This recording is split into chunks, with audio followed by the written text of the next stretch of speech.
But it's a presentation that's focused very much on the creative arts in the research and teaching aspect. Now, I just looked at the registrants recently. Hands up, who's from TAFE? Good, thank you for coming. So for you guys, some of the research stuff, may not do it for you, but I'm still going to keep it in there because it's very interesting from my perspective to look at how the research aspects and the weakness of research in the creative arts will dictate how IT is used.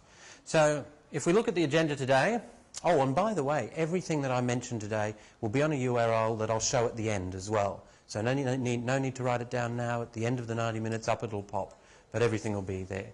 So we're going to look at the concept of creativity in the creative arts, touch on research, look at some of the Apple tools. There'll be very little that's all that Apple-centric apart from that middle section today.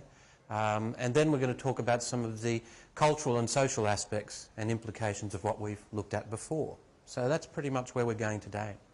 Creativity. An interesting one, and a number of folks would understand that its relationship to IQ and intellect is a difficult one to define. Many would define it as one of the, currently I saw about 8 aspects of intelligence. It is but one of them, creativity. So its relationship to IQ is a really tricky one. In fact, the very term itself didn't appear in the Oxford English Dictionary until 1933. If I was to use the term creativity in Victorian era, it would have a very different term as an abstract noun back then to now. So it's interesting that we've reappraised where we're going with that, the whole concept of creativity. If we look at some of the definitions, and this one coming from the UK, the Robinson report in '99, there are a couple of key terms I want to pull out. One of them's imagination, purposefulness, originality, value. Now, if we look at these, I think there are inherent problems with this anyway. And is anyone in the creative arts as an academic or support person? Just so cool. Okay. So this whole concept is really difficult to give value to creativity. And, a couple of, I think, great anecdotes to illustrate that. If we look at the sciences, the physical sciences, Faraday discovered electricity in the 1820s. In 1831, he delivered to the Royal Institute in London a presentation about this funky thing called electricity. He had 2 spheres, sparks jumping around, in a room that was lit, of course, back then by gas. And people were awe-inspired, and one of his fellow scientists said, "This is great, but what's it for?" He replied, "What's a baby for?" Point being, the use for that invention, that original thought, that creative outcome, hadn't yet been discovered. There wasn't anything to use the electricity for. So it was very difficult in that period to gauge just what the hell, that discovery was about. Same, of course, can go with pieces of art or anything else. So I'm a bit worried about that definition. Folks have been trying to define creativity since Dot, this 14th century image by an Arab philosopher that's hanging in the Cambridge University Library is an interesting one. And he sees the second imagination as but one aspect of the mind, that is creativity. And in fact, if we keep that sort of vibe going with not only philosophy but neurology, it's interesting that we've seen a lot of interest in the life sciences and indeed clinical medicine around the area of creativity. This whole special edition of the Lancet journal was dedicated to medicine and creativity. So if you have an interest there, that's up on that website as a PDF too. And the Lancet, of course, is one of the 4 or 5 Tier 1 medical journals, so it's an area that's being taken quite seriously. Psychologists, of course, get into the game, and one of the big researchers in the concept of creativity is the educational psychologist Robert Epstein, and his definition dazzles me for its complexity. He comes up with the term generativity is the key term there. I don't even think that's a bloody word, generativity. It's one of those ones that I think was invented in the Napa Valley over a bottle of Chardonnay. Somebody invents a new word and it suddenly creeps into the process. But it's the novel aspect of what's being done and the fact that something is generated. I guess you can be as imaginative as you want, but if you actually don't do something with it, is it creativity? There's the question. The other scholar in the area of creativity is Sir Ken Robinson. Ken's PhD was in dance. which is interesting because he has polio, but his PhD was in dance. He was the Dean of Education at Warwick University. I'm going to play a snippet of a presentation he gave. I have a reference to that if you want to follow it up, because it's a damn interesting presentation. Has anyone seen Sir Ken's preso? All right. Why am I showing this? A, as a time filler, and B, the serious answer, is to look at some of the problems that arise in the creative process, some of the barriers that confront folks in the creative process. Over to you, Ken. You don't have to speak, but do you know the bit where the three kings come in? They come in bearing gifts, and they bring gold, frankincense, and myrrh. This really happened. We're sitting there, and they, I think, just went out of sequence. Because we talked to the little boy afterwards and said, are you okay with that? And they said, yeah, why was that wrong? They just switched. I think that was it. Anyway, the three boys came in, little 4-year-olds with tea towels on their heads, and they put these boxes down. The first boy said, I bring you gold. And the second boy said, I bring you myrrh. And the third boy said, Frank sent this.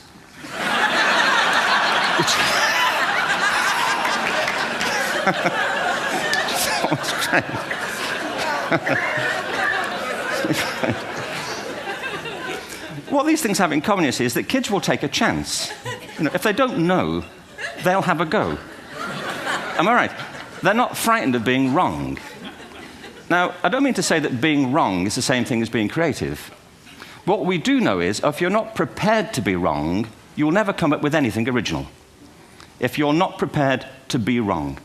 And by the time they get to be adults, most kids have lost that capacity. They have become frightened of being wrong. And we run our companies this, by the way. We stigmatize mistakes. And we're now running national education systems where mistakes are the worst thing you can make. And the result is that we are educating people out of their creative capacities. Picasso once said this. He said that all children are born artists. The problem is to remain an artist as we grow up. I believe this passionately, that we don't grow into creativity, we grow out of it. Or rather, we get educated out of it. So why is this? I lived in Stratford-on-Avon until about 5 years ago. In fact, we moved from Stratford to Los Angeles. So you can imagine what a seamless transition this was from LA. Actually, we lived in a place called Snitterfield, just outside Stratford, which is where Shakespeare's father was born. Are you struck by a new thought? I was. You don't think of Shakespeare having a father, do you? Do you? Because you don't think of Shakespeare being a child. Do you? Shakespeare being 7. I never thought of it. I mean, he was 7 at some point. He was in somebody's English class, wasn't he? Do you understand? Really? How annoying would that be?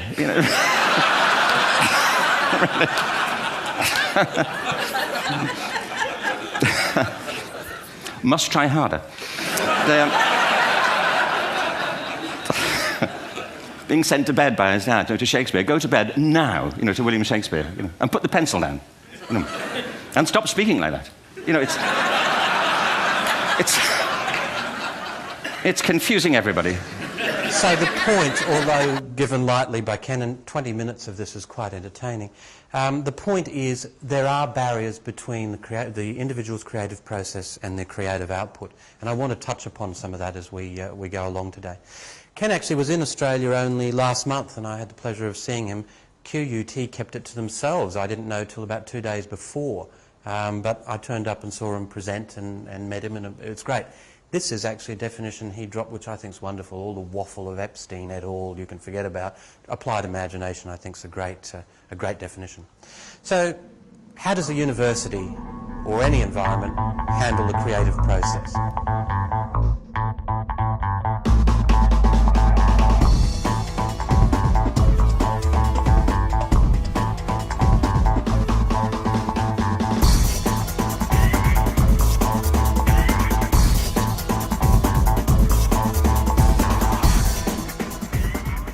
Essentially, technology these days is just an extension of self, and the computers that we use these days are creative tools. They're more than just consumer tools.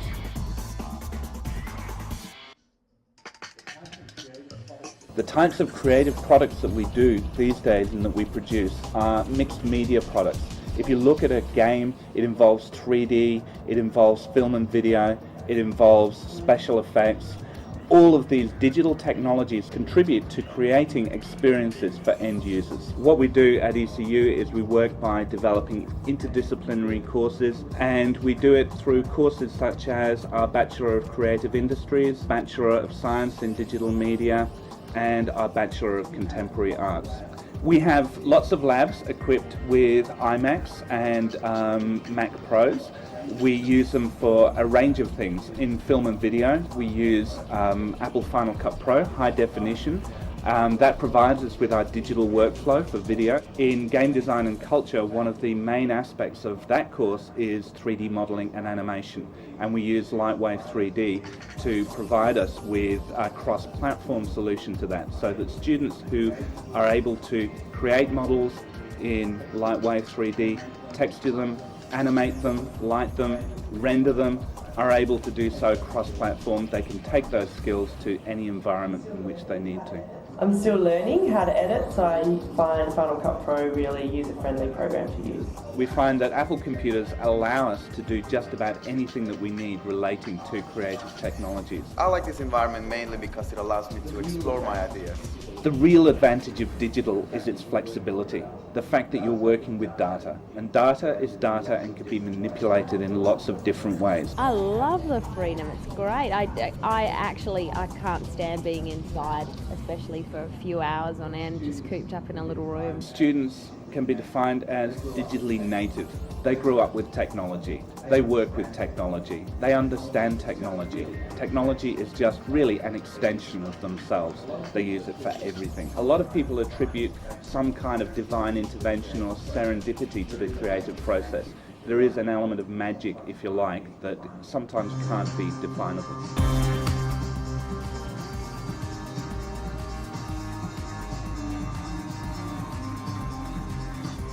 Okay, a couple of concepts there before we move on.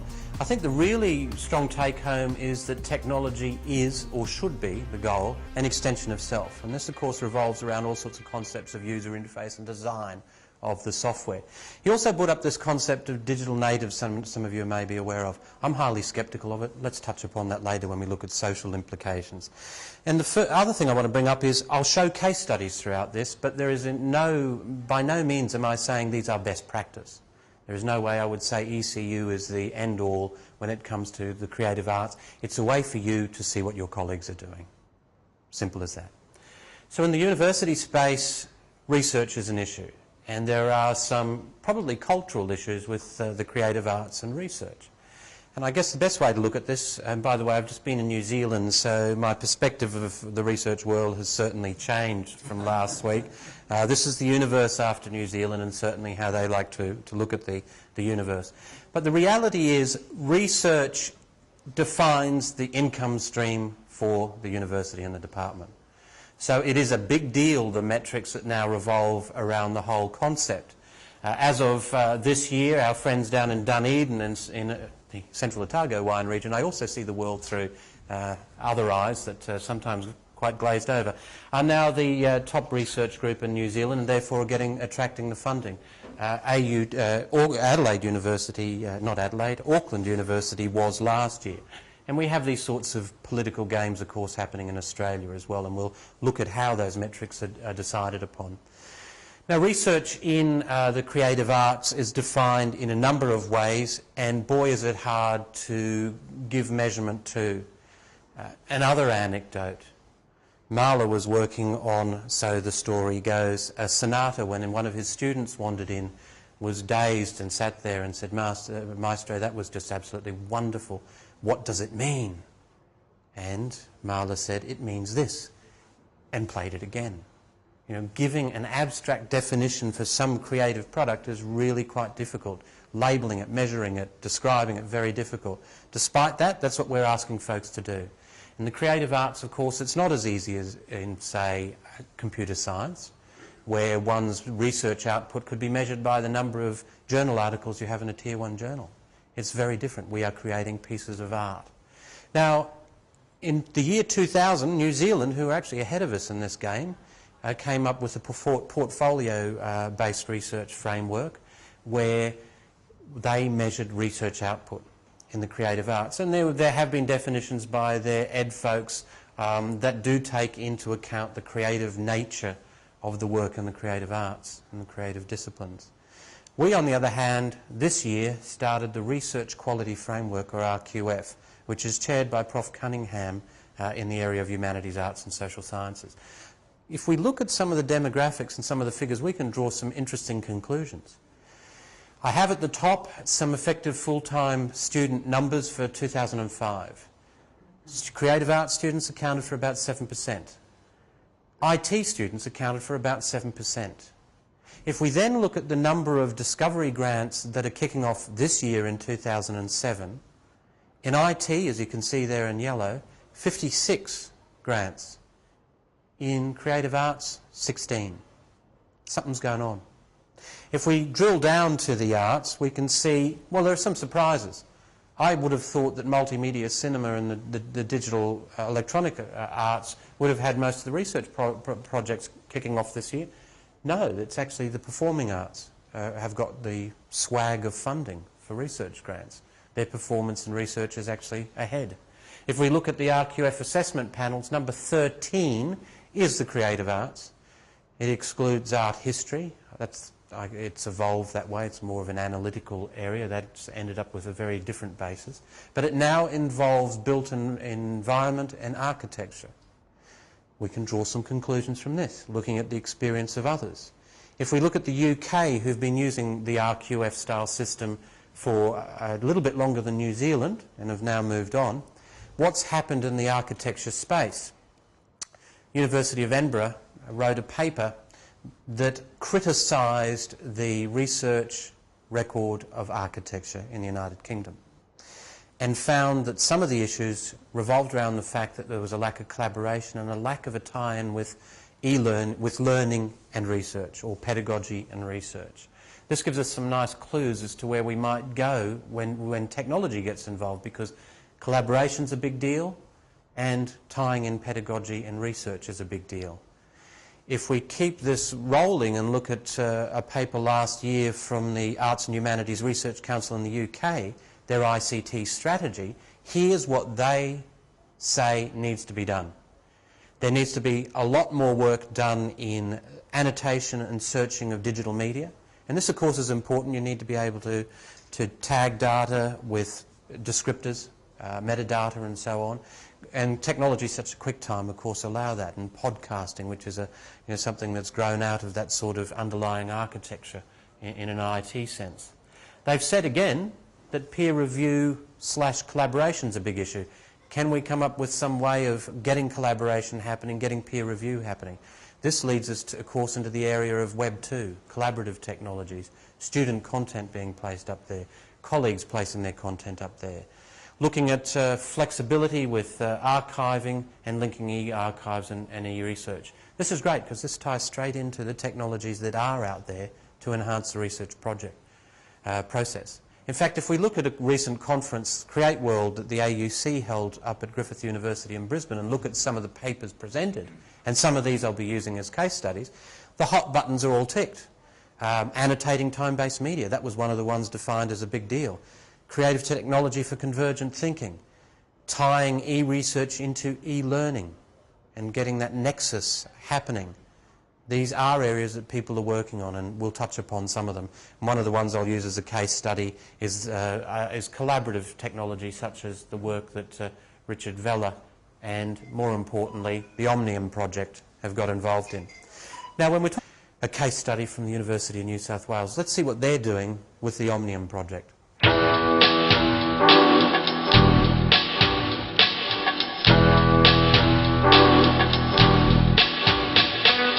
In terms of how Omnium's structured and how people use the software and how they collaborate together, the notion of what we've been doing ever since we began in '98 is that we're kind of what everyone now is calling Web 2, which is where the participants and the users provide the content. So it's a fully interactive environment from a technical perspective, where people are submitting their files, their pictures, their images, their works in progress, and they're in discussions with people. So it is a totally collaborative online space with full interaction between the users. It's built on from three very distinct viewpoints. It understands teaching and how people need to teach, particularly art and design, and that's the real focus on it. If it's suitable for other people, then that's a sort of bonus to us, and I think it will be. However, it's designed for people using a high level of visual content, whether it's movies or images or sort of text files and sound files. So it comes from a very pedagogical point of view. It also has a distinct look, and it comes from a very graphic point of view. So it's funny, but when you show it at conferences or presentations, things, people, despite all the hard work that goes into the background and all the technical side, which is faultless and really invisible, which often doesn't get credited for, people will turn around and say, but at the end of the day, it looks beautiful. And I think that's something that many softwares forget to implement into what they do. So, and then there's the technical side, which again understands not only what currently is available and what currently needs to work, but also is very understanding of where potentially web environments and web culture is going to go in the future. We serve here in Australia using Mac OS X server, running Apache, PHP, MySQL. The development environment we're using is also Mac-based. We use a product called TextMate. Okay, that's the take-home message there is, guys, this is an open source project now, so if you're interested in it, download the damn thing and have a play. It's seen as one of the best collaborative environments there, based on Web 2 technologies. So if we have a quick look at it, it's interesting that in design, once upon a time, the belief was designers could only do their things individually. You get a group involved and watch out, there'll be problems.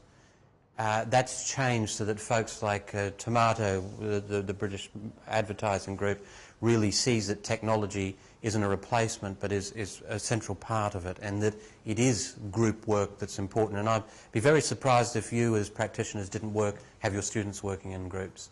It seems to be where the creative process is going, both individuals and groups, and that's what collaborative software is all about. The sort of stuff they're doing revolves around graphics arts and visualization, and it's interesting that other academic disciplines have got involved. Some molecular biologists collaborate in their research, and here with gene and protein sequencing and molecular modelling, they've also used the Omnium project as a collaborative tool for one lab in, say, Adelaide to collaborate with a lab in Hamburg.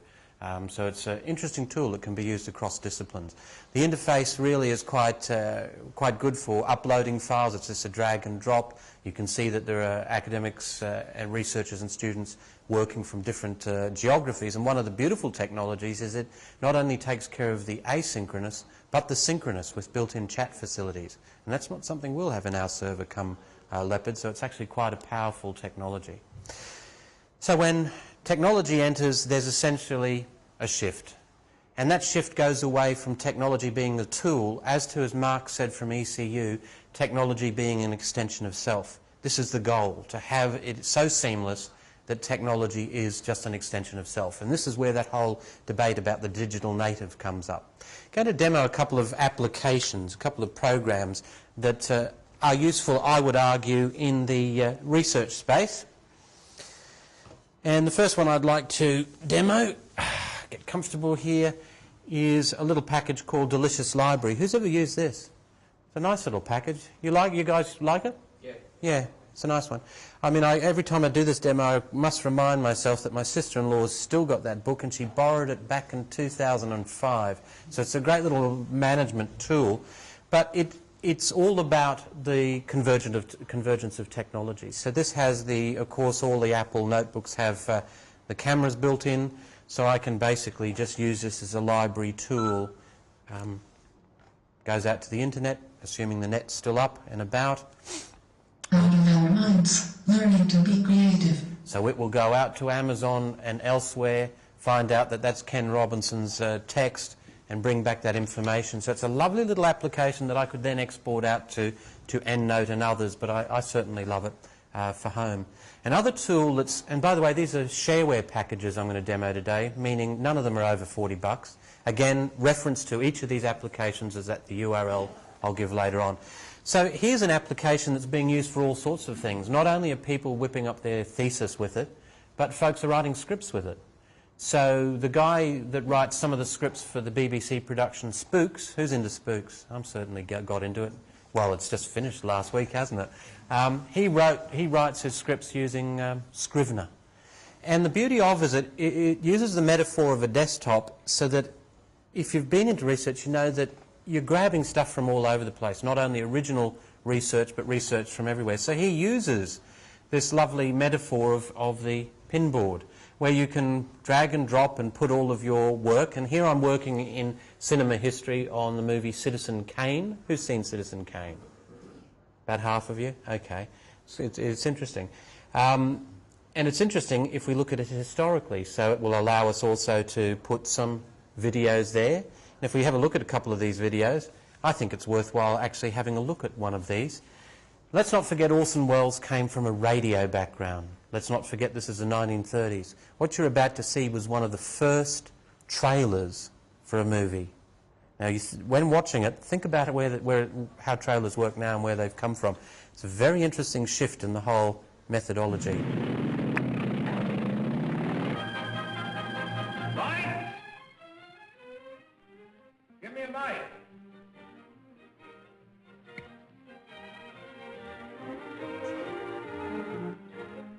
Thank you. How do you do, ladies and gentlemen? This is Orson Welles. I'm speaking for the Mercury Theater, and what follows is supposed to advertise our first motion picture. Citizen Kane is the title, and we hope it can correctly be called a coming attraction. It's certainly coming to this theater, and I think our Mercury actors make it an attraction. I'd like you to meet them. Speaking of attractions, well, the chorus girls are certainly an attraction, but frankly, ladies and gentlemen, we're just showing you the chorus girls for purposes of ballyhoo. So enough ballyhoo. Isn't that an exciting little trailer? Boy, things have changed. But if we look at some of the other types of media we can have, obviously you'd leave all of your URLs there with links and so on, so you can jump back. You might want to put some of the library searches you've done there and, you know, just cut and paste it and away you go. It should then link straight to, in this case, the UQ library, and I can see that the video recording is there and there's a bit more there. So it's a lovely little tool for putting all of the bits of disparate information you might use for either writing a script or doing research. It's a lovely little $40 tool, and I think it's one of the better ones I've come across for that very specific purpose.